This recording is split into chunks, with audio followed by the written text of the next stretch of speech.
Bismillahirrahmanirrahim. Assalamualaikum warahmatullahi wabarakatuh.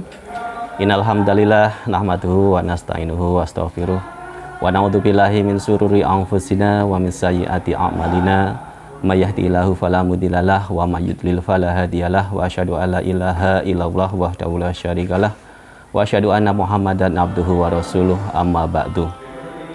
Anak-anakku peserta pesantren Ramadan yang berbahagia, puji syukur kehadirat Allah yang mana sampai dengan saat ini, sampai dengan detik ini kita masih diberi kehidupan, masih diberi kesehatan, keselamatan, bahkan kesempatan untuk melaksanakan ibadah di bulan yang begitu luar biasa, bulan yang begitu istimewa, yaitu bulan suci Ramadan, di mana di dalamnya ada satu malam yang begitu istimewa, yang mana ketika kita melakukan ibadah nilainya akan lebih besar daripada malam 1000 bulan.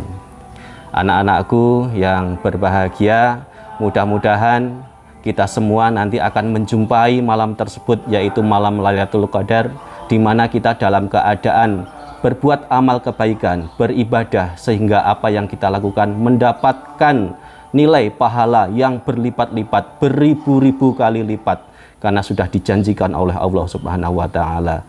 Dan bukan sebaliknya, ketika kita menghadapi atau bertemu dengan malam Lailatul Qadar, kita dalam keadaan sedang berbuat maksiat atau berbuat dosa. Naudzubillahi min dzalik.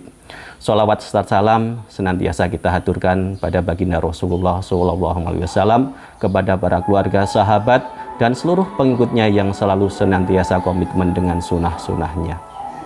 Anak-anakku peserta pesantren Ramadan yang dirahmati Allah, tidak terasa memang kita sudah sampai di penghujung Ramadan. Sebentar lagi Ramadan akan meninggalkan kita. Kita akan berpisah dengan bulan yang begitu istimewa, bulan yang begitu sucinya. Perpisahan itu memang sangat berat. Berpisah itu suatu perkara yang membuat kita jadi sedih. Berpisah dengan saudara, berpisah dengan teman yang istimewa, itu terasa berat. Apalagi kita berpisah dengan bulan yang begitu istimewa, akan terasa berat di dalam hati. Seperti pernah dikisahkan oleh Rasulullah dan sahabatnya, bahwasanya ketika di penghujung bulan Ramadan, Nabi Muhammad SAW dan sahabatnya akan merasakan kesedihan yang sangat mendalam ketika hendak berpisah dengan bulan Ramadan. Pernah suatu ketika Rasulullah SAW berkata bahwasanya ketika malam terakhir di bulan Ramadan, langit, bumi, dan seluruh malaikat menangis bahwasanya umat Nabi Muhammad SAW mendapatkan musibah. Kemudian sahabat bertanya kepada Rasulullah, "Ya Rasulullah, musibah apakah yang dimaksud?" Kemudian Rasulullah pun menjawab, yaitu musibah berpisah dengan bulan Ramadan, di mana seluruh doa akan terijabahi, di mana seluruh amalan-amalan akan dilipat gandakan pahalanya, di mana seluruh sedekah akan diterima, dan siksaan-siksaan akan ditutup, siksa kubur maupun siksa api neraka. Masya Allah, begitulah istimewanya bulan suci Ramadan. Mudah-mudahan apa yang kita rasakan adalah seperti apa yang dirasakan oleh orang-orang mukmin, apa yang dirasakan oleh Nabi dan para sahabatnya. Kita merasa sedih, merasa sangat berat berpisah dengan bulan suci Ramadan, karena kita tahu hikmah maupun keutamaan bulan suci Ramadan. Dan bukan sebaliknya, ketika bulan Ramadan datang, sampai dengan bulan Ramadan itu nanti akan berlalu, kita tidak ada kesan apapun. Bahkan kita merasa terbebani, merasa menderita karena lapar dan dahaga. Sehingga kita berharap bahwa Ramadan itu akan segera berlalu. Semoga bukan perasaan itu yang muncul pada diri kita. Perasaan itu muncul karena mungkin kita belum memahami keutamaan, hikmah yang terkandung dalam bulan suci Ramadan. Ada banyak sekali hikmah, ada banyak sekali keutamaan yang kita dapatkan ketika kita berpuasa secara tulus, secara ikhlas di bulan suci Ramadan ini. Di antaranya yang pertama, bahwa saum, melaksanakan puasa di bulan Ramadan ini akan membuahkan keimanan dan ketakwaan. Seperti yang kita ketahui bahwasanya keimanan manusia itu, iman manusia berbeda dengan imannya para malaikat.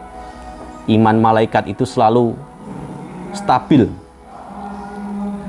selalu dalam kondisi puncaknya, beda dengan manusia yang imannya kadang naik, kadang turun.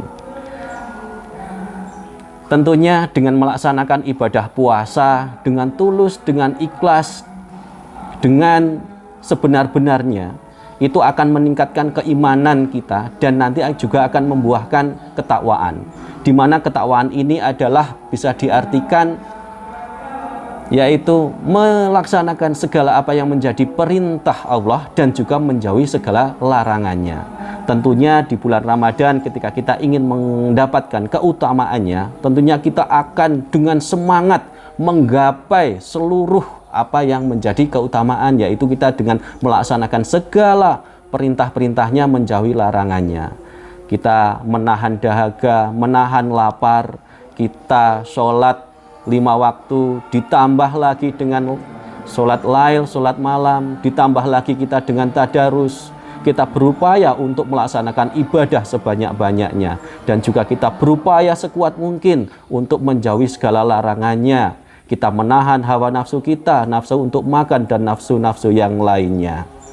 Begitu kiranya yang harus kita lakukan sebagai umat muslim, sehingga dengan demikian kita lakukan selama 30 hari penuh dengan ikhlas, senantiasa menjalankan apa yang menjadi perintahnya, menjauhi segala apa yang menjadi larangannya, nanti akan berbekas di dalam benak kita, di dalam hati kita, sehingga iman kita selalu terjaga, takwa kita akan selalu terjaga sebagai bekal nanti kita untuk lepas dari bulan Ramadan. Kita akan mengarungi kehidupan selepas bulan Ramadan, tetapi iman dan takwa kita karena sudah tergembleng di bulan suci Ramadan ini akan tetap terjaga. Itulah salah satu hikmah menjalankan saum atau puasa di bulan suci Ramadan.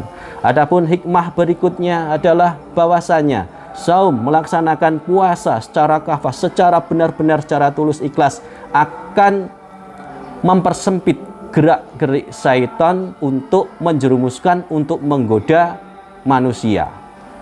Sering kita mendengarkan bahwa di bulan suci Ramadan setan itu akan terbelenggu, akan dibelenggu.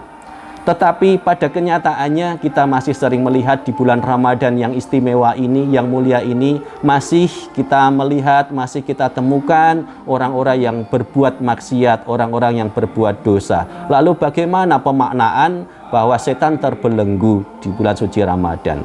Tiada lain adalah hakikat setan terbelenggu di bulan suci Ramadan adalah yang membelenggu itu adalah orang-orang yang berpuasa secara benar, secara tulus dan ikhlas itu sendiri. Kenapa? Karena bahwa syaitan itu masuk ke dalam tubuh manusia itu melalui aliran darah. Dengan kita berpuasa, itu kita akan mempersempit, memperkecil aliran darah yang ada dalam tubuh kita. Dengan demikian, kita akan mempersempit pintu masuk syaitan untuk menggoda, untuk menjerumuskan kita, sehingga orang yang berpuasa secara sungguh-sungguh akan membelenggu syaitan untuk tidak bisa menjerumuskan ataupun menggoda kita. Yang selanjutnya bahwasanya secara sifatnya syaitan itu bisa diartikan sebagai makhluk yang pergi untuk kembali. Apa maksudnya? Bahwasanya syaitan itu makhluk yang pergi. Syaitan akan pergi dari diri manusia ketika manusia itu zikrullah, ketika manusia itu selalu ingat kepada Allah. Syaitan akan segera pergi dari diri kita. Tentunya di bulan suci Ramadan ini, ketika kita menjalankan puasa dengan sepenuhnya, kita akan selalu mengingat, kita akan selalu berzikir. Hari-hari kita, waktu-waktu kita akan kita gunakan untuk beribadah, untuk sholat, untuk tadarus dan sebagainya, sehingga setan itu akan menjauh. Tetapi juga setan adalah diartikan makhluk yang pergi untuk kembali. Setan akan segera kembali pada diri manusia, akan menggoda manusia, akan menjerumuskan manusia ketika tatkala manusia itu lalai, tidak zikrullah, tidak mengingat Allah. Dengan senangnya setan itu akan kembali menggoda kita, menjerumuskan kita, membisikkan ke dalam dada kita untuk berbuat dosa maupun berbuat maksiat. Ketika kita terlenakan oleh bab hal-hal duniawi semacam itu, segeralah kita beristighfar, zikrullah, mengingat Allah, insya Allah setan akan pergi. Begitulah pemaknaannya. Dengan kita berpuasa secara sungguh-sungguh, insya Allah kita akan selalu zikrullah, kita akan selalu mengingat Allah, sehingga setan senantiasa akan terbelenggu, akan jauh, akan pergi dari kita. Kemudian hikmah yang selanjutnya adalah bahwa puasa itu menyehatkan bagi tubuh kita.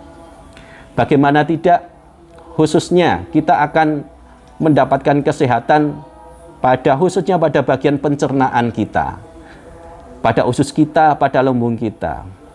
Bisa dibayangkan ketika kita mengkonsumsi makanan, butuh bagi alat pencernaan kita untuk bekerja selama 8 jam. Ketika kita sehari makan 3 kali, berarti tidak ada hentinya, tidak ada jedanya. Organ-organ pencernaan kita akan bekerja terus-menerus. Dengan kita berpuasa, kita memberikan waktu, memberikan jeda kepada organ pencernaan kita untuk beristirahat. Tentunya ini akan sangat menyehatkan, meregenerasi sel-sel yang ada dalam tubuh kita. Bagi yang menderita penyakit MAH, kalau memang bisa menjalankan ibadah puasa sesuai dengan ketentuan, melaksanakan berbuka, sahur sesuai dengan takaran, insya Allah sakit MAH itu akan sembuh. Pencernaan kita akan menjadi sehat. Tidak hanya pencernaan, organ jantung kita juga akan lebih sehat ketika kita berpuasa. Karena ketika kita berpuasa, tekanan darah akan turun, kolesterol akan turun, lemak dalam darah akan turun, sehingga jantung akan lebih sehat. Dan fakta membuktikan secara medis banyak lagi kesehatan-kesehatan yang akan kita dapatkan ketika kita berpuasa secara sungguh-sungguh. Kemudian hikmah yang selanjutnya adalah bahwasanya ketika kita berpuasa ini akan menumbuhkan jiwa sosial kita, menumbuhkan jiwa berbagi kepada kita, menumbuhkan empati pada diri kita. Karena ketika kita berpuasa ternyata kita merasakan haus, ketika merasakan lapar, sehingga kita ingat ternyata di luar sana banyak orang yang merasakan hal semacam itu kesehariannya. Sehingga inilah muncul nanti perasaan empati kita untuk berbagi, untuk kita bersedekah kepada orang yang tidak mampu. Apalagi di bulan suci Ramadan ini ketika kita bersedekah, maka pahalanya akan dilipat gandakan. Dengan demikian, ketika kita berpuasa selalu ingin mendapatkan hikmahnya, mendapatkan keutamaannya, kita akan selalu bersedekah. Dan juga seperti yang sering kita dengarkan, ya, bahwasanya ketika hidup di akhirat nanti, ketika di padang mahsyar nanti, orang-orang itu ingin kembali dihidupkan dan kembali hidup di dunia. Yang mereka inginkan hanya satu, yaitu mereka ingin bersedekah. Betapa pentingnya sedekah itu. Maka mari momen bulan Ramadan ini kita gunakan, kita manfaatkan sebaik-baiknya untuk bersedekah. Insya Allah pahalanya akan dilipat gandakan. Saya mengajak kepada anak-anakku sekalian, peserta pesantren Ramadan, mari kita dapatkan keutamaan hikmah-hikmah di bulan suci Ramadan ini, sehingga kita keluar nanti, kita berpisah nanti dengan bulan suci Ramadan, kita benar-benar kembali kepada kesucian. Kita telah digembleng selama 30 hari, 1 bulan penuh dalam bulan suci Ramadan ini. Semoga membekas pada diri kita semua sebagai bekal kita untuk melangkah hidup di bulan-bulan berikutnya dengan ketakwaan dan keimanan yang tinggi. Dan juga semoga kita berdoa nanti kita akan menjumpai malam Lailatul Qadar dengan keadaan kita sedang taat beribadah, sedang berbuat amal kebaikan, sehingga pahalanya akan dilipat gandakan. Dan juga dengan kita berpuasa secara sungguh-sungguh, semoga kita akan menjadi sehat dan juga akan memunculkan rasa empati, rasa sosial kita untuk berbagi dengan sesama. Demikian yang bisa saya sampaikan. Mohon maaf atas segala kekurangan, segala apa yang benar semata-mata datangnya dari Allah. Jika itu memang ada salah, memang dari pribadi diri saya sebagai manusia yang tidak lepas dari kesalahan. Demikian yang bisa saya sampaikan. Mohon maaf atas segala kekurangan. Kita tutup dengan doa kafaratul majelis. Subhanakallahumma wa bihamdika asyhadu alla ilaha illa anta astaghfiruka wa atubu ilaik. Assalamualaikum warahmatullahi wabarakatuh.